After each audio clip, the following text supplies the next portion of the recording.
had lived for 240 cycles, and in all that time, they had never understood what other species meant when they spoke of fear. The people simply did not experience this emotion. Their brains were not built for it. They could feel caution. They could calculate danger and choose to avoid it. But that cold, paralyzing thing that made other species freeze or run or scream, they had no word for it because they had never needed one. This made the excellent diplomats.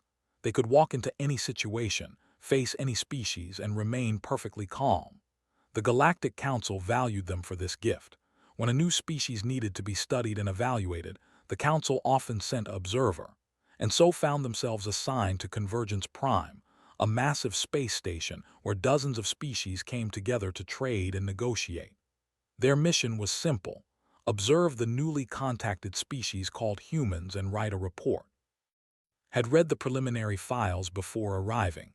Humans came from a small blue planet called Earth. They were soft-bodied mammals with no natural weapons, no claws, no venom, no armored skin. They lived short lives compared to most species, rarely reaching even a single century. Their technology was adequate but not impressive. On paper, they seemed completely unremarkable. In person, found them strange. The humans on Convergence Prime smiled constantly. They showed their teeth to everyone they met, which knew was a threat display on most worlds. But humans apparently did this to show friendliness. They also made extended eye contact, touched each other frequently, and seemed desperate to form social connections with everyone around them, including species they had just met. The human ambassador was a woman named Commander. She was small even by human standards, with dark hair and warm brown eyes. When she first met, she had smiled that tooth-showing smile and extended her hand. Had learned that humans pressed their hands together as a greeting ritual. It seemed inefficient, but Commander had been patient in explaining it. Over the following weeks, Commander made many efforts to befriend. She invited them to share meals. She asked questions about culture with what seemed like genuine interest. She told stories about her home, her family, her 2 children who waited for her back on Earth. She laughed easily and often. When negotiations grew tense between other species, she helped calm everyone down with jokes and kind words. Observed all of this carefully and took detailed notes. One evening, they sat together in the observation lounge, drinking a warm beverage that Commander called tea. Outside the window, stars drifted slowly past as the station rotated. "Do you miss your home?" Commander asked. "The do not experience longing as other species do," replied. "I am content where I am useful." "That sounds lonely." "We do not experience loneliness either." Commander looked at them with something that might have been sadness. "That sounds even lonelier," she said softly. Did not understand what she meant, but they noted it in their observations. Humans seemed to feel everything very deeply. They were creatures of emotion, driven by feelings rather than logic. This made them unpredictable but also, thought, rather harmless.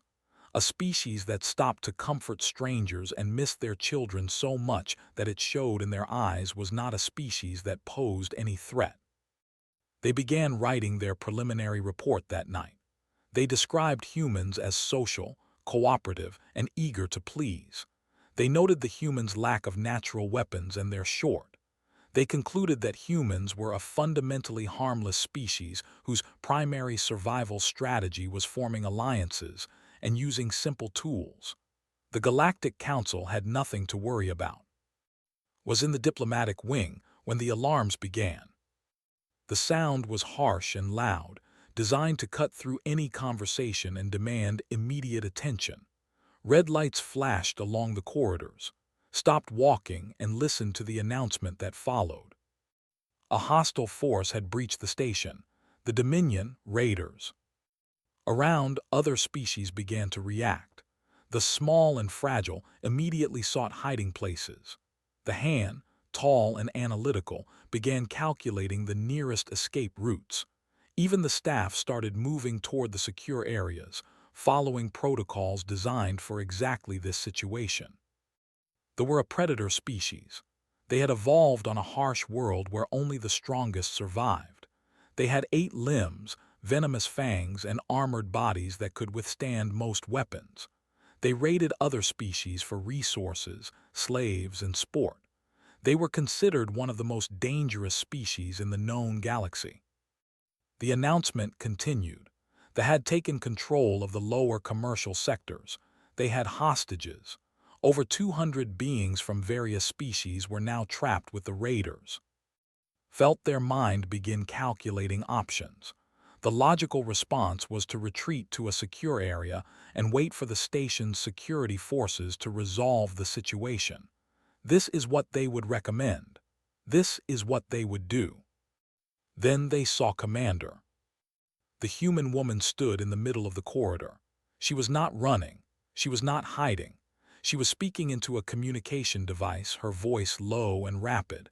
Around her, other humans had gathered, counted 17 in total. Something was different about them. Had watched these humans for weeks. They had seen them laugh and joke and argue about trivial things. They had seen them smile at strangers and share food with anyone who was hungry. They had seemed so soft, so harmless. But now the smiles were gone. Commander finished her communication and looked at the group around her. Her face had changed. The warmth that usually lived in her eyes had been replaced by something else, something harder, something that had never seen before. "There are children down there," she said.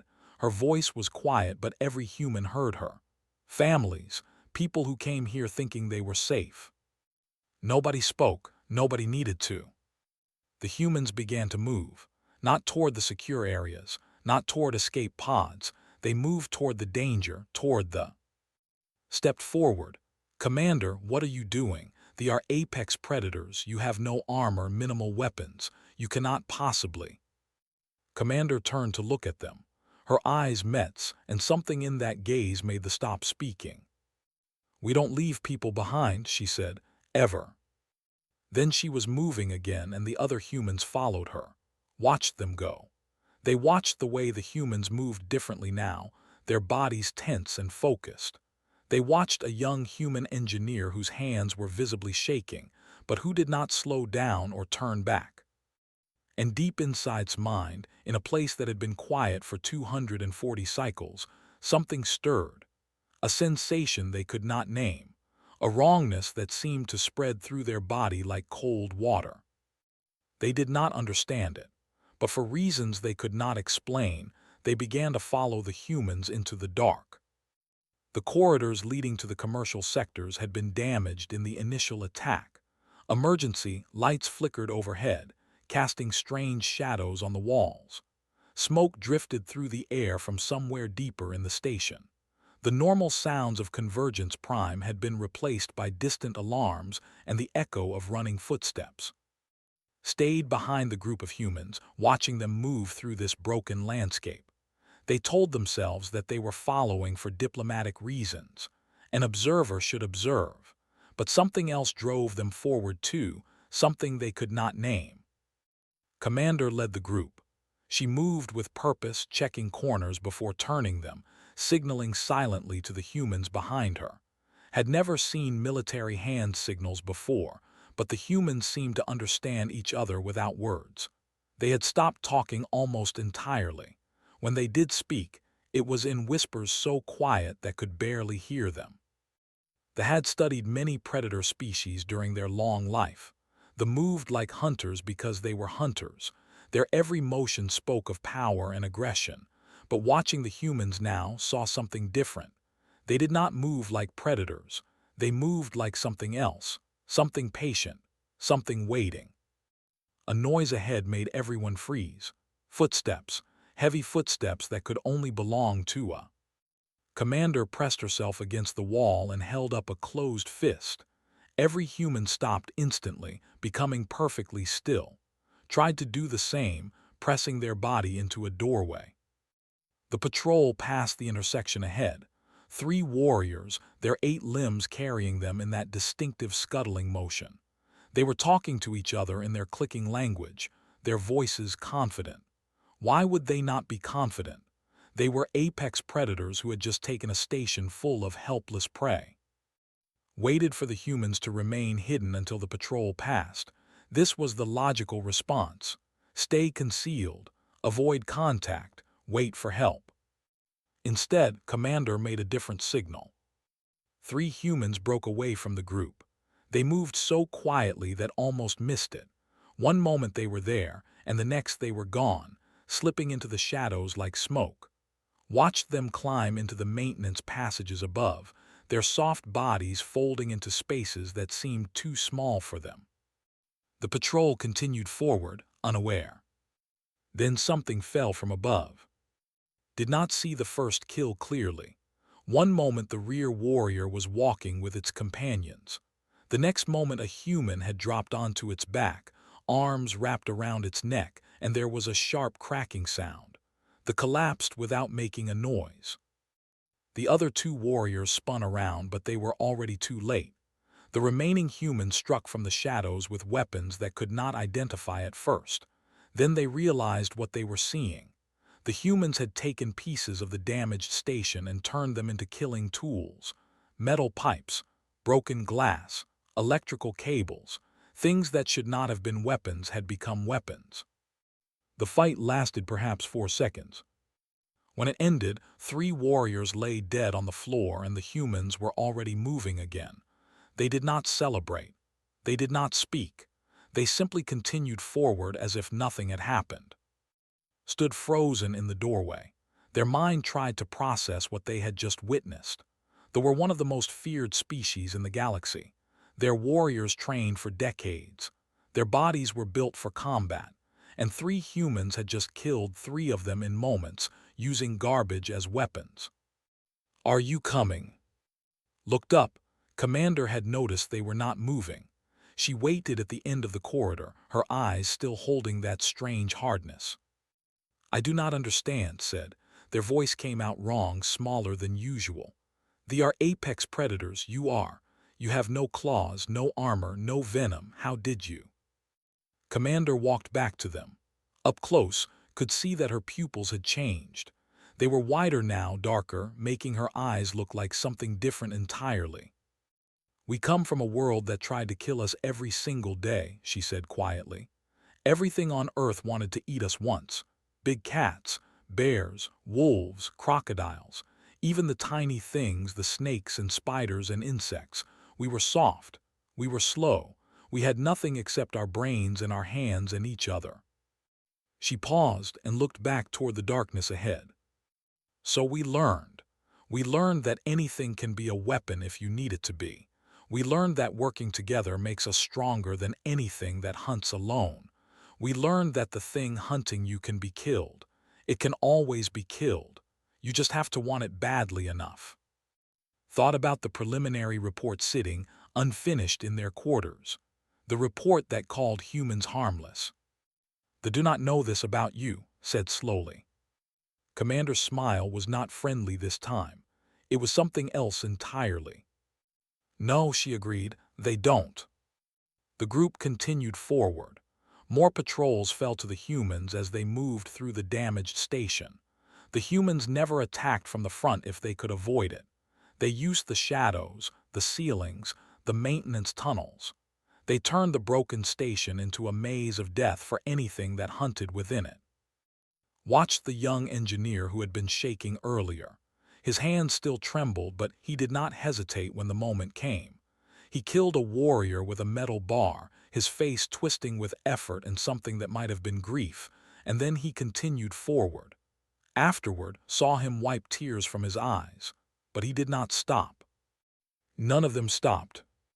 The deeper they went, the more understood. These humans were not enjoying this. They were not hunting for sport or glory. They were doing something else. Something that drove them forward despite their fear, despite their pain, despite everything telling them to run away. They had taken hostages, children, families. And humans did not leave people behind. A broadcast echoed through the station. The commander was making demands. Surrender or the hostages would die. The voice was confident, arrogant. The expected compliance. They always received compliance. Every other species eventually surrendered to them. Commander stopped walking. She looked at the nearest wall speaker with those dark, changed eyes. In response to the broadcast, the lights in the corridor flickered 3 times. Somewhere ahead, a warrior screamed. Then the lights went out entirely, and the humans vanished into the darkness like they had been born there. Pressed themselves against the wall and tried to control their breathing. That strange sensation was growing stronger now. That cold wrongness spreading through their body. They had watched the evaluate predator species for centuries. They had categorized countless dangerous beings across the galaxy. They had never seen anything like this. There were apex predators, born from a world of constant violence, but the humans had been forged by something similar. The difference was that they had always been the hunters. The humans had been prey once, and prey that survives learns things that hunters never need to learn. Somewhere in the darkness ahead, another died, and finally understood what that cold feeling in their chest was called. But they were not ready to name it yet. The commander was named, and he had led 100 successful raids before this one. He had killed warriors from 12 different species. He had taken thousands of slaves and enough treasure to make his clan the richest in the Dominion. Nothing in the galaxy frightened him. Nothing could. At least, that was what he had believed 3 hours ago. Now he stood in the central plaza of the commercial sector, surrounded by his remaining warriors, watching the shadows with eyes that would not stop moving. Something was wrong. Something was very wrong. They had come to Convergence Prime expecting easy prey, a diplomatic station filled with soft species who had forgotten how to fight. The initial assault had gone perfectly. His warriors had swept through the lower sectors, gathering hostages, meeting almost no resistance. Victory had seemed certain. Then the humans had come. Had not thought much of them at first. His warriors had reported contact with a small group of the soft pink mammals moving toward the conflict zones. Foolish creatures. They would be killed or captured easily. That was the last report those warriors ever made. The humans had killed them, all of them. His scouts had found the bodies in the corridors. Some had been killed with industrial tools. Some had been strangled with bare hands. One had been pushed into an electrical conduit and burned alive. The humans had used the station itself as a weapon, turning every shadow into a potential death trap. Had sent more warriors to deal with the problem. Those warriors had not returned either. Now the darkness around the plaza seemed alive. Every flicker of the damaged lights made his warriors flinch. Every distant sound made them raise their weapons toward nothing. The humans were out there, somewhere, watching, waiting, and did not know where they would strike next. This was not supposed to happen. There were the hunters. They were always the hunters. Other species ran from them. Other species begged for mercy.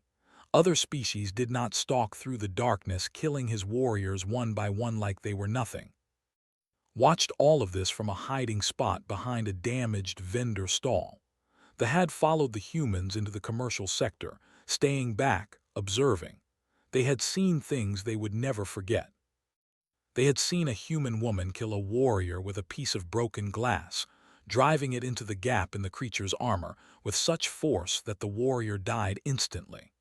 The woman had been wounded in the fight, her arm bleeding badly, but she had simply wrapped it with torn cloth and continued forward.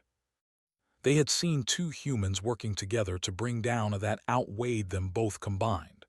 One had distracted it while the other dropped from above, and together they had held it down while a third human ended its life.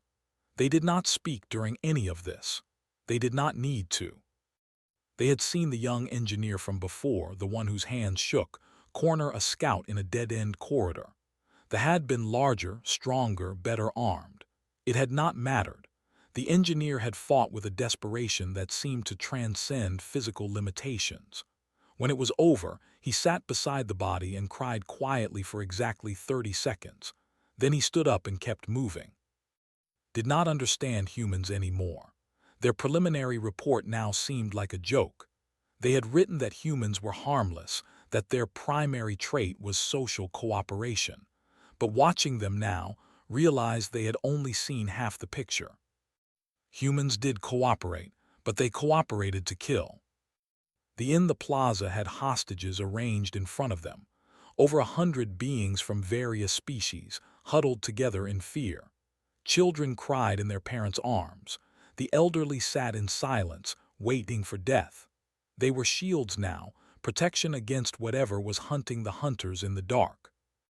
Standard tactical doctrine said this should create safety. No reasonable species would attack when doing so would risk innocent lives. They knew this. Every species in the galaxy knew this. Hostages meant protection. But the humans were not attacking directly. They were doing something worse. They were waiting. Hours passed. They grew tired, hungry, nervous. Their communication equipment kept failing because someone had damaged the signal relays. Warriors who went to investigate did not come back. The lights flickered constantly, sometimes going out for minutes at a time. In the darkness, sounds echoed through the corridors. Footsteps, whispers, sometimes screaming. They were predators. They had never been hunted before. They did not know how to handle the fear that was slowly spreading through their ranks. Tried to maintain order. He shouted at his warriors, threatened them with death if they showed weakness. But even he could feel it now. Something had changed. Something fundamental had shifted in the balance of this fight. They had come here as hunters. Now they were prey. Commander appeared in the entrance of the plaza like a ghost. She was alone, unarmed. Her clothes were torn and stained with blood that might have been hers or might have belonged to the she had killed along the way. She walked into the open space slowly, her hands visible, her eyes fixed on. The warriors raised their weapons immediately, held up a limb to stop them from firing. He was curious now. What was this small, soft creature doing? "You are the leader," said. It was not a question. Clicked his mandibles in amusement. "I am, and you are the one causing problems in my operation. I have a proposal." "You are in no position to propose anything." Smiled, saw it from their hiding place, and that cold sensation flooded through their body again. The smile did not reach her eyes. Nothing reached her eyes anymore except that terrible, patient hardness. "I disagree," she said. "I'm offering you a choice. Release the hostages and you can leave this station alive. Refuse and we will kill every single one of you." Laughed. The sound was harsh and clicking, echoing through the plaza. Around him his warriors laughed too, though theirs sounded more nervous. "You are 17 soft mammals with no weapons. We are 40 warriors of the Dominion.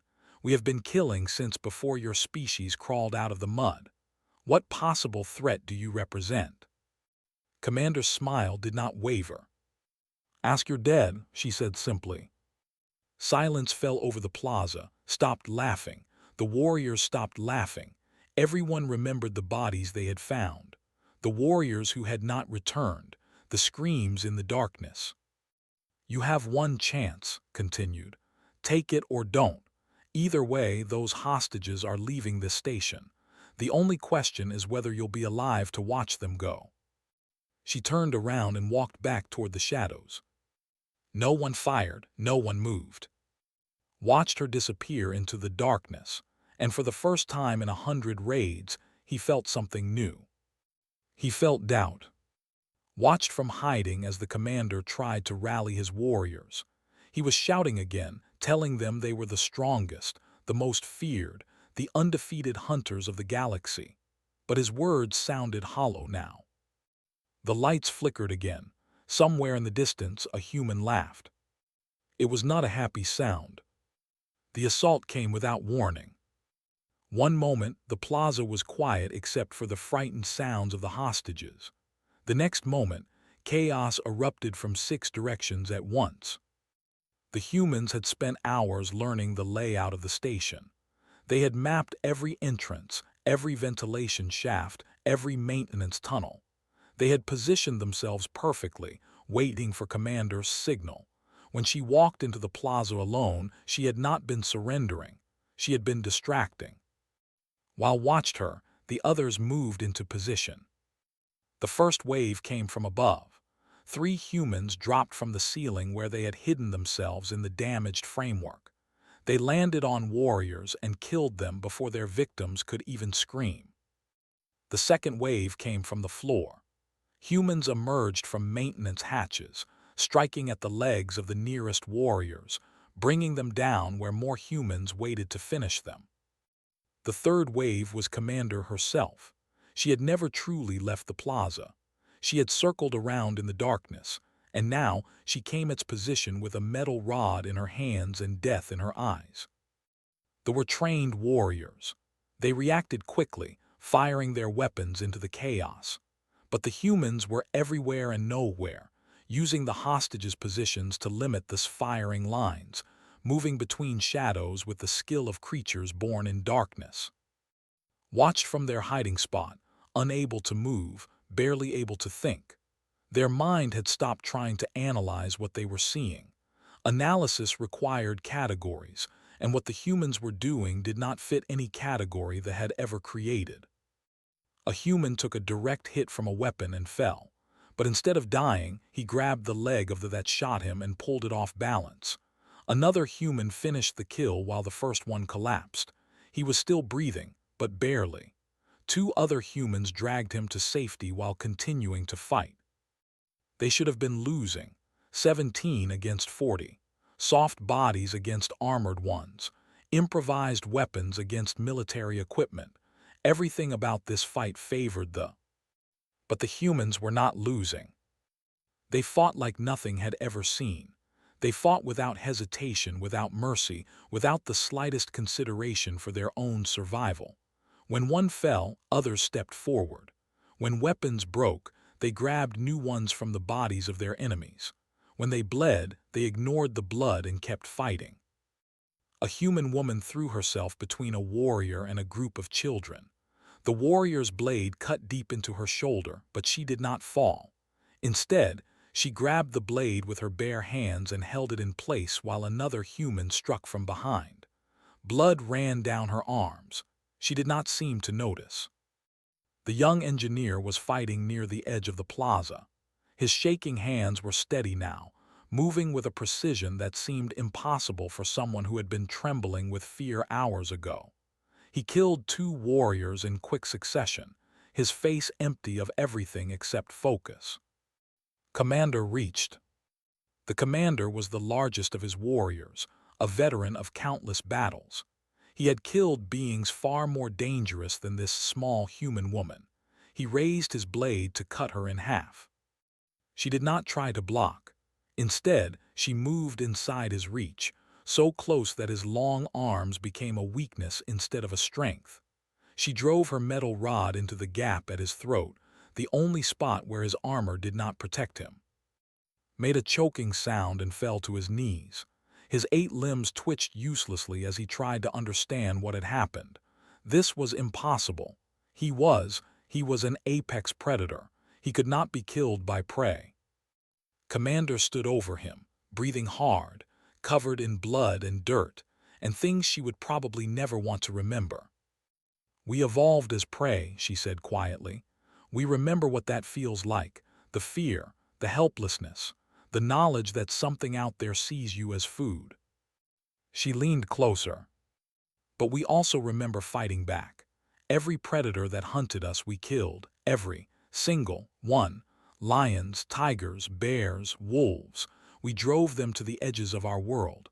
Some of them we hunted to extinction, because that's what prey does when it refuses to stay prey." His eyes were dimming, but he was still listening. "You should have researched us better," said. "You should have learned what happens when humans decide something matters enough to die for." She pulled her weapon free, collapsed. Around the plaza, the remaining were surrendering. Those who tried to fight were killed quickly. Those who dropped their weapons were restrained with whatever materials the humans could find. The battle was over. It had lasted less than 2 minutes from start to finish. Emerged from their hiding spot on legs that did not feel stable. The plaza was a scene of carnage. Bodies lay everywhere. Human bodies lay among them, but fewer, much fewer than there should have been. The hostages were being helped to their feet by humans who switched instantly from killing to comforting, their faces changing from hard to soft in moments. Commander sat against a wall while a human medic worked on her wounds. She was holding something in her arms, moved closer and saw that it was a child. Not a human child. A small, one of the fragile bird-like species that had been among the hostages. The child was crying and was humming softly, a sound that seemed impossible from someone who had just killed the commander of a raiding party with her bare hands. The young engineer sat nearby. He was crying too, silently, tears running down his face as he stared at nothing. But when a frightened hostage approached him, he wiped his eyes and stood up to help them.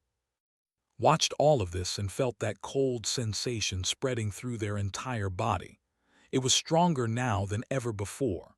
It made them want to run, to hide, to be anywhere except here. But they also could not look away. The humans had done something impossible. They had walked into a situation where everything said they should die, and they had won. They had killed apex predators with garbage and determination. They had saved lives that any rational calculation said were lost. And now they were comforting children and treating each other's wounds, and crying with relief and grief and exhaustion. Commander looked up and saw watching. Despite everything, despite the blood and the pain and the child in her arms, she smiled. "Are you okay?" she asked. She was asking if there was okay. The one who had hidden and watched. The one who had done nothing while humans died to save strangers. Opened their mouth to answer and found no words. That cold feeling had a name. They knew it now. They had finally recognized what other species talked about when they described this sensation. Terror. For the first time in 240 cycles of life, was experiencing genuine terror. Not caution, not calculation, terror. And it was not because of what the humans had done to their enemies. It was because of how easily they switched between monster and guardian. Because of how a woman who had just killed with her bare hands could hold a child so gently. Because of how a young man who had been shaking with fear could cry after battle and still stand up to help others. They had no framework for beings like this, no category, no understanding. They had thought humans were harmless. They had been so very, very wrong. 3 days after the attack, stood in their quarters on Convergence Prime and tried to write their report on humans for the 12th time. The first 11 attempts sat in the disposal unit, deleted. None of them had captured what needed to say. The words they had always used to describe species felt empty now, inadequate, like trying to describe an ocean using only words meant for puddles. The station was recovering. Emergency repairs had restored most systems. The dead had been counted and mourned. The hostages had been reunited with their families. The surviving had been taken into custody to await judgment from the Galactic Council. 4 humans had died in the assault. 4 out of 17 had attended the memorial service, standing at the back, watching as the remaining humans honored their fallen. They did not celebrate the victory. They grieved their losses. Commander had spoken about each of the dead, telling stories of their lives, their families, their hopes. She had cried openly, this woman who had killed without hesitation, and no one had found this strange. Afterward, the humans had gone back to being what they had been before the attack. Friendly, social, eager to connect with other species. The young engineer who had killed warriors with his bare hands now sat in the observation lounge, teaching a group of children a human game involving folded paper. He was smiling. His hands were steady. Did not understand how they could switch so easily, how they could carry violence inside them and keep it separate from their kindness, how they could be monsters and guardians at the same time. They sought out Commander on the day before their departure. She was in the medical wing, recovering from her injuries. Her shoulder was wrapped in regenerative bandages, and her hands were covered in smaller dressings. She looked tired but alert when entered. "The observer," she said with a small smile. "I was wondering when you'd visit." Sat in the chair beside her bed. For a long moment, they did not speak. They were thinking about how to ask the question that had been consuming them since the battle. "How do you do it?" they finally asked. "Do what?" "Carry both things inside you, the capacity to kill and the capacity to comfort, the monster and the guardian. How do you hold both without being torn apart?" Commander was quiet for a while. She looked at her bandaged hands, then at the window, then back at. "We don't hold them separately," she said slowly. "They come from the same place." "I do not understand." Love's voice was soft. "It sounds strange, I know, but everything we did back there, everything that probably scared you, it came from love. We love each other. We love our families. We love strangers we've never met just because they're people who deserve to be safe." She shifted on the bed, wincing at the movement. "When you love something that much, you'll do anything to protect it. Anything. The same emotion that makes me hold my children and sing them to sleep is the emotion that made me kill those. It's not two different things. It's one thing, just pointed in different directions." Considered this. They had studied love in other species. They had categorized it as an emotional attachment that impaired rational decision-making. But watching the humans, they were beginning to understand that this categorization was also wrong. "The monster inside you," said slowly. "You choose when to release it." "Yes," nodded. "That's the key. We all have it, every human. Even the kindest, gentlest person you'll ever meet has that capacity inside them. But we choose when it comes out. We choose what it protects. We don't let it control us. We control it." She looked directly at. "That's what makes us human. Not the violence, not the kindness. The choice. The ability to be gentle with a child and merciless with a threat.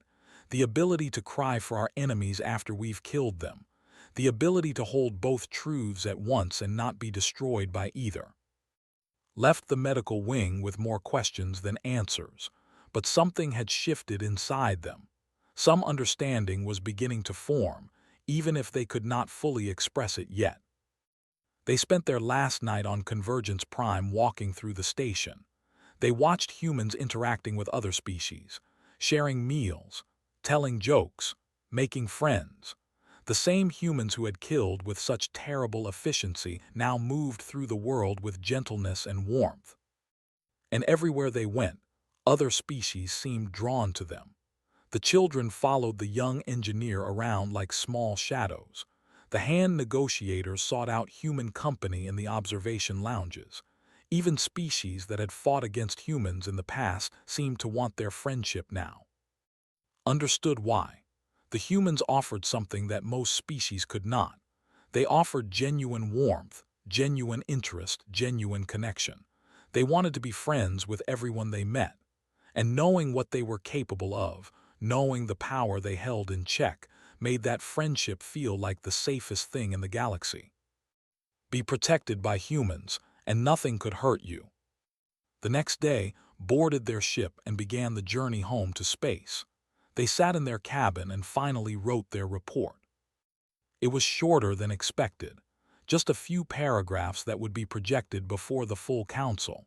They had spent weeks gathering observations, and in the end, the truth was simple. When they arrived home, they delivered the report in person. The council chamber was full of leaders, all of them calm, all of them analytical, none of them knowing what now knew. Stood before them and spoke. "The humans are not what we expected. They are not apex predators. They are not harmless prey. They are something else entirely, something we have never encountered before." The council listened in silence. They evolved on a world that tried to kill them constantly. Everything hunted them. Everything wanted them dead. But instead of becoming afraid, they became dangerous. They killed every predator that threatened them. They conquered their entire planet using nothing but their minds and their hands and their ability to work together. Paused, remembering Commander's face as she comforted the child. But that is not what makes them terrifying. What makes them terrifying is that they choose to be kind. They carry violence inside them like a sleeping monster, and they only wake it when something they love is threatened. The rest of the time, they are the friendliest species I have ever encountered. They want to share meals with you. They want to learn about your culture. They want to make you laugh. The council members shifted slightly. This was not the analytical report they had expected. I encountered genuine terror for the first time in my life while watching humans, continued. Not because of what they did to their enemies, but because of how gently they treated the survivors afterward, because of how quickly they switched from monsters to guardians, because I realized that both things came from the same source. They took a deep breath. My recommendation to the council is simple: be their friend, trade with them, learn from them, invite them to every alliance and treaty we can offer, make them feel welcome, make them feel loved. Looked around at the gathered leaders of the people. Because if there is one thing I learned on Convergence Prime, it is this: you never want to give humans a reason to stop being your friend. You never want to become something they need to protect others from. They straightened their posture and delivered their final words. They will burn worlds to protect the innocent, and then they will rebuild those worlds with their bare hands. They are the most terrifying species I have ever witnessed, and the most loving. Do not make them choose which one to show you. The report ended. The council was silent for a long moment. Then the oldest member spoke. Your recommendation is noted. We will consider it carefully. But could see that they did not truly understand. Not yet. They would need to meet humans themselves to feel what it felt, to experience that strange combination of warmth and terror that the humans created simply by existing. Left the council chamber and walked out into the pale light of there. They thought about Commander, probably back on her ship by now, traveling home to see her children. She would hold them in her arms, the same arms that had killed warriors, and she would tell them she loved them. And somewhere in the galaxy, other species were meeting humans for the first time. They were seeing the smiles, the friendliness, the eager desire to connect. They had no idea what slept beneath that warmth. Hoped they would never have to find out.